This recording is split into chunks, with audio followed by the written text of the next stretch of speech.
chest to bar, bar muscle up et thruster, le 24.3 est ce qu'on appelle un vrai séparateur. Je vais structurer ce tutoriel complet sur le 24.3 par catégorie, par niveau. Est-ce que je suis capable ou non de faire des chest to bar, des bar muscle up? Je vous explique ça juste après. Avant toute chose, sachez que tous les conseils que je vais vous donner dans cette vidéo seront résumés dans un fichier PDF qui sera très facile à imprimer, à emporter. Et j'y mettrai aussi des stratégies de timing pour ceux qui veulent atteindre la première, la deuxième, voire finir la deuxième partie. Je vous mettrai tout ça dans un document gratuit que vous pouvez télécharger dans la description.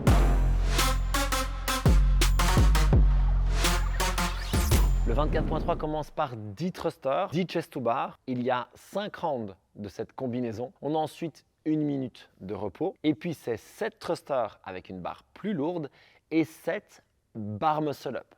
En scaled, on est sur des jumping chest to bar au départ et on arrive sur des pull-ups traditionnels ensuite. On vous affiche aussi les charges et vous pouvez bien sûr retrouver tous les standards sur crossfit.com. Je vous mettrai le lien dans la description pour vous faciliter la vie. Alors la toute première chose, c'est que bien sûr, l'effort ne va pas du tout être le même si je pense que je peux faire 0 bar muscle up et que du coup je dois donner ma vie sur le premier, ou si je veux absolument tout terminer et que du coup je passe de 100 à 170 reps. Et là évidemment, je vais gérer mon effort différemment. Ça, je vais vous expliquer les catégories juste ensuite. D'abord, les conseils qui valent pour tout le monde. Première chose dont on va prendre soin, c'est nos mains. Si les mains s'ouvrent, c'est la misère.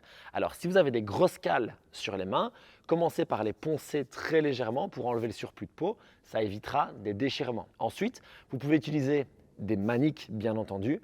Vous pouvez aussi utiliser du tape sur la barre, mais pas les deux en même temps. Pour ma part, mon préféré, c'est le tape sur la barre pour accrocher. Par contre, ça m'arrache plus les mains. Donc, si j'ai les mains sensibles, je vais préférer plutôt mettre des maniques et pas de tape à ce moment-là. Deuxième accessoire intéressant, pour moi, c'est des genouillères. Ça va protéger les genoux, mais ce n'est pas tellement pour ça que ça m'intéresse. C'est plus parce que ça va m'aider à encaisser le volume parce que je vais avoir un léger rebond en dessous.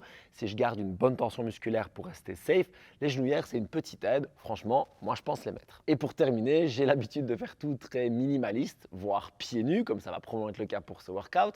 Mais si vous avez un petit peu de difficulté dans les thrusters, le fait de mettre des chaussures d'haltéro, ça ne vous pénalisera pas pour la gym et ça peut vous verticaliser. Regardez ici, quand je mets mes talons sur des cales, on voit que je suis un peu plus droit. Et ça va diminuer la tension sur le dos, sur le grip. Ça peut faciliter mon mouvement, donc pourquoi pas des chaussures d'haltéro. La deuxième chose qui vaut absolument pour tout le monde, j'ai vu Noah Ohlsen faire sa perf. Si j'ai bien capté, il a fait 8 minutes 30, ce qui est juste incroyable. Même lui a mentionné le fait qu'il ne fallait pas partir trop vite au départ. Il y a une catégorie pour laquelle je vais vous recommander de tout donner au début, mais il n'y en aura qu'une. Pour tous les autres, ça vaudra vraiment la peine de faire un certain pacing sur la partie 1 parce que le but, quel que soit votre objectif de performance, ce sera d'avoir une bonne énergie sur la partie 2 qui sera de toute évidence beaucoup plus difficile. Et un conseil en thruster qui vaut pour tout le monde, c'est de démarrer avec un squat clean pour économiser de l'énergie. Là, vous pouvez soit démarrer avec les pieds en position de clean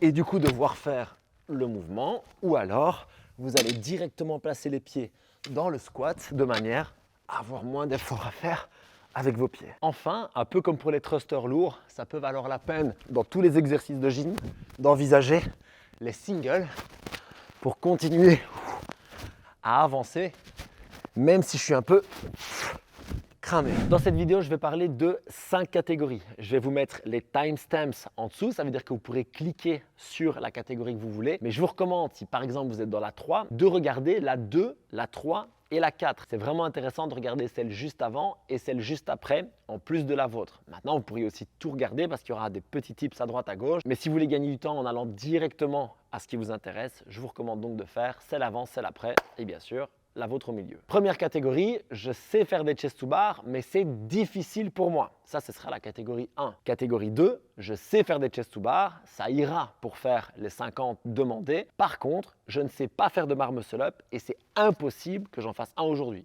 Ça peut arriver. Catégorie 3, je sais faire des chest to bar, je ne sais pas vraiment faire des muscle up, mais peut-être que je peux en faire un aujourd'hui. Catégorie 4, vous savez déjà faire quelques muscle up, des séries de 3, de ces 4, mais vous n'en faites pas non plus 20 ou 25 unbroken. Et enfin, la catégorie 5, ceux pour qui la gym va être easy parce qu'ils peuvent faire plus de 10 bars muscle up unbroken. Et je dis ils parce que c'est pas mon cas. Si vous êtes dans la catégorie 1 et que faire quelques chest to bar est OK, mais qu'en faire 50, ça va être un vrai challenge, soyez intelligent sur la gestion des thrusters, n'allez pas trop vite, peut-être que vous allez breaker dès le départ.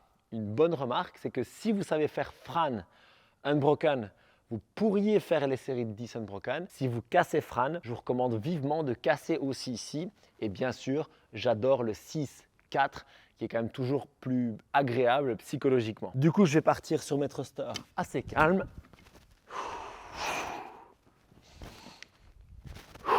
Et ce petit souffle en haut, cette petite pause. Et puis, sur mes chest to bar, peut-être que je vais faire des petites séries unbroken, mais je peux aussi envisager des singles.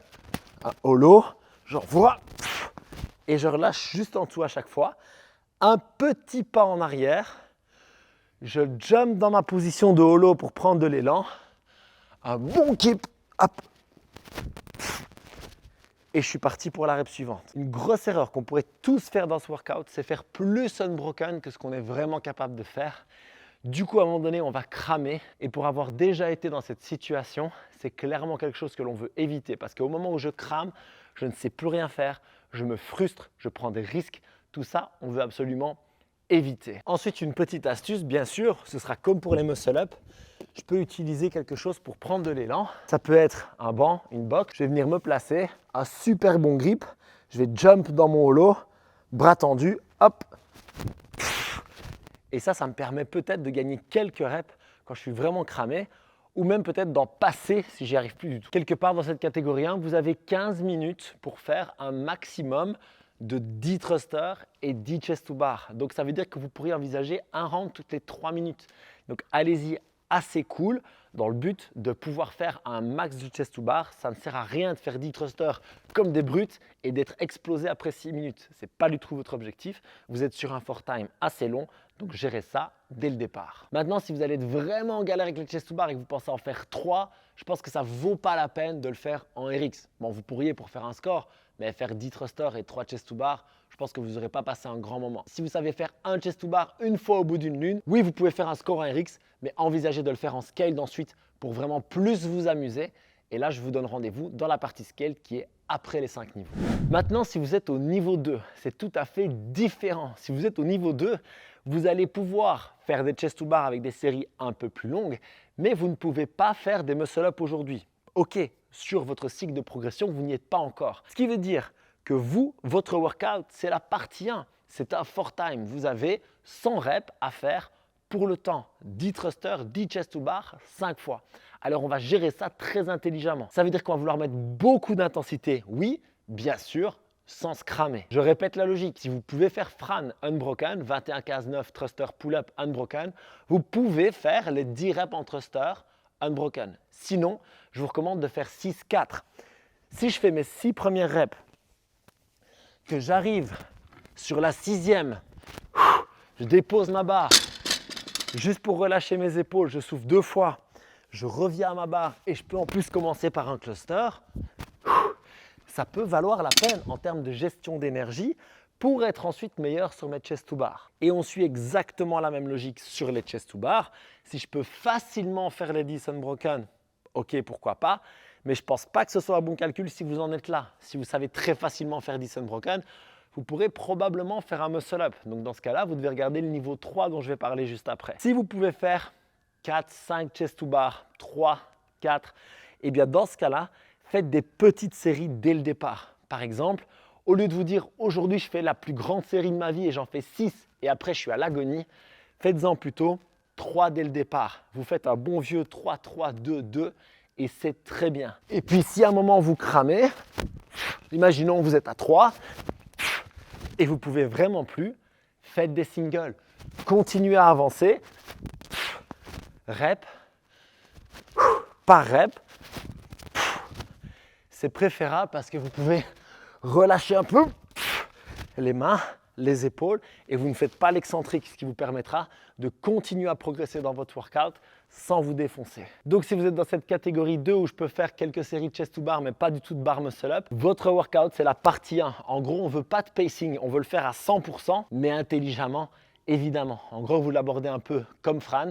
Dans Fran, il y a 45 thrusters, 45 pull-ups. Là, on est à 50 thrusters, 50 chest to bar. C'est un peu la même logique. Vous ne ferez pas 3 minutes 30, mais vous voulez faire bien sûr bien moins de 15 minutes. Et je le répète, si vous pensez que vous pouvez faire un bar muscle up, restez avec moi pour la partie 3. Le niveau 3, c'est si je peux facilement faire des chest to bar et que je pense peut-être pouvoir faire un muscle up aujourd'hui. Dans ce cas-là, on change de stratégie.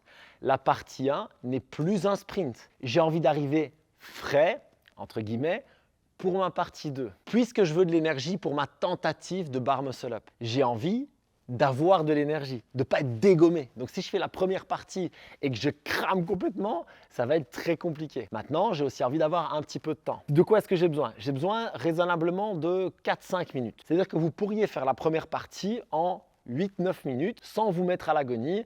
Vous prenez une bonne minute de repos, vous venez vous asseoir, vous venez remettre un peu de magnésie, tout ça, et puis vous allez appliquer les stratégies que je vais vous donner juste après pour réussir votre premier bar muscle up. Donc ça veut peut-être dire que je suis capable de faire mes 10 thrusters unbroken et mes 10 chest to bar unbroken, mais que je vais break. Peut-être que je fais 6-4, 6-4, peut-être que je fais 4-3-3, parce que ça me permet d'arriver beaucoup plus frais. Finalement, faire un break de 3 secondes à chaque fois en plus pour arriver infiniment plus frais et pouvoir faire mon premier muscle up, ça vaut peut-être le coup. Parce que finalement, la partie 1 devient tout à fait accessoire. Le but, c'est de faire 1 ou 2 ou 3 reps dans la partie 2, ce qui est game changer. Donc on est sur un pacing plutôt à 60-75% maximum sur la partie 1. On respire et on va chercher notre premier bar muscle up parce qu'on sait deux choses. La première, c'est que c'est un accomplissement incroyable et on peut avoir cette open magic, cette petite magie de l'open avec le challenge, avec l'énergie qui peut nous propulser au-dessus de la barre. Et puis la deuxième chose, si on veut jouer le jeu du classement, soyons clairs. Un muscle up de plus, ça va vous faire grimper de milliers de places. Donc si c'est important pour vous, pourquoi pas. Et ça va vraiment vous aider. Pour votre premier bar muscle up, le plus important, comme je l'ai expliqué, c'est d'avoir récupéré. Donc prenez le temps. Si même il faut que vous preniez 1 minute de plus que le repos, vous avez l'occasion de le faire. La minute de repos est obligatoire, mais on peut en faire plus évidemment. Ce que je vais faire, c'est que je vais prendre un grand keep swing. Je vais venir me placer 15, 20, 30 cm derrière la barre en fonction de ma taille et je vais sauter dans un hollow pour avoir un bon élan ici et j'envoie mes hanches le plus fort possible bien sûr pour arriver au-dessus de la barre. Alors moi je sais déjà faire des bar muscle up, ça paraît facile, ce n'est pas le cas. Quand j'ai passé des mois pour acquérir mon premier bar muscle up, je savais que c'était difficile, je ne suis pas bâti pour la gym, donc j'ai quelques petites astuces. La première c'est de sauter comme ceci. La deuxième évidemment c'est d'utiliser un support pour faire la même chose. Je vais venir placer un pied dans le vide, un pied là. Je prends un super gros grip, vraiment très haut comme ça, très fort. Et je fais la même chose. Je prends mon élan pour sauter en hollow, regarde. Hollow, j'envoie, boum, et je peux passer au-dessus. Pour terminer, il y a certaines personnes qui aiment avoir deux objets. Une box à droite, une box à gauche. Pourquoi pas? Mais dans tous les cas, ce que je veux, c'est sauter dans un hollow pour commencer. Parce que très souvent, ce que je fais, c'est que je pars de là, je saute vers l'avant et là je m'écrase et je ne sais rien faire. N'oubliez pas, le départ, c'est par ici, hollow, et puis j'y vais. Et là je peux avoir une chance d'y arriver. C'est exactement ce que je vous souhaite pour cet Open 2024. Si vous êtes niveau 4, vous savez faire quelques bar muscle up, mais en faire 15-20 broken, ce n'est pas encore pour vous. Dans ce cas-là, on veut gérer notre partie 1 à haute intensité, mais pas à 100%, bien sûr, parce que même les meilleurs du monde sont arrivés défoncés quand ils sont allés trop vite sur cette partie-là et ils ont ralenti significativement sur la partie 2. Quelqu'un comme Noah Olsen, qui va faire un des meilleurs temps du monde avec son 8:30, a expliqué dans la vidéo de cette nuit qu'il s'est forcé à ralentir sur la partie 1 et que ça lui a permis d'être meilleur sur la partie 2 et donc de faire un excellent score. Nous, on va appliquer la même logique, mais un petit peu moins vite. Ça veut dire que mes thrusters, au lieu de les faire comme Fran où je vais essayer de gagner du temps, je vais plutôt les contrôler. Peut-être même breaker une fois de plus que ce que je pensais. Et dans la même logique sur les chest to bar,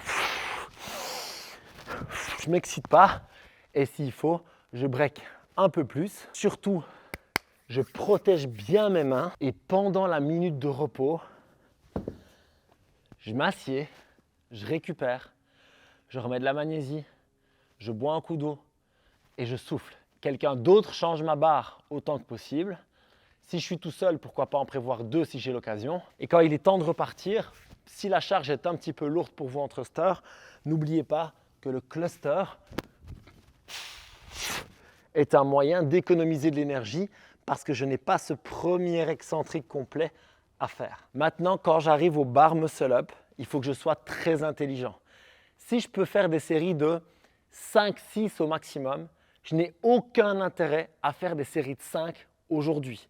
C'est bien plus malin de faire des séries de 3, peut-être de 4, mais même de 3 et de 2 pour pouvoir garder le rythme tout au long du workout.